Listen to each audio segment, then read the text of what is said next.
Pour l'exposition sur Johnny Hallyday, l'exposition, Jean Reno a accepté d'être l'audioguide. Tout au long de ce beau projet de 3000 m², qui n'aurait pas vu le jour sans la veuve du rocker Laetitia Hallyday, CIST donc la voix de l'acteur du Grand Bleu qui accompagne les visiteurs.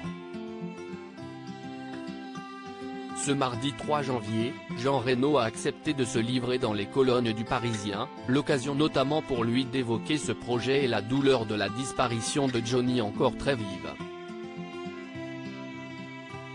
S'il a accepté cette proposition, CIST tout simplement parce que comme il le dit pour Johnny, il n'y a pas à discuter, tu viens avec ton bâton de pèlerin, fait-il savoir. Mais les enregistrements, en français et en anglais, ont parfois été douloureux. Mais le deuxième et dernier jour d'enregistrement, quand je raconte la fin de sa vie, ça a été difficile.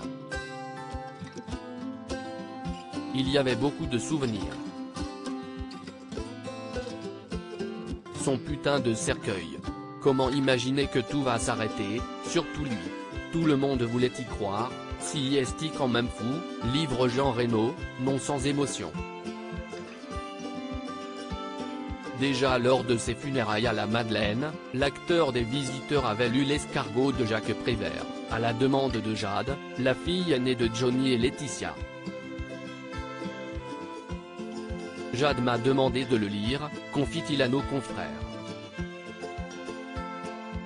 Je ne me n'ai pas large. Le moment le plus dur si cette disparition reste encore douloureuse pour lui, Jean Reno se souvient d'un moment particulièrement difficile lors des funérailles à la Madeleine. Mais le moment le plus dur, c'était la procession. J'étais en voiture avec Danny Boone, qui pleurait à l'arrière, raconte l'ami de Johnny Hallyday au Parisien. On descendait si lentement les Champs-Élysées vers la Madeleine, les gens étaient à quelques centimètres, ils criaient leur souffrance et nous interpellaient merci d'être là. Je ne savais pas quoi leur répondre.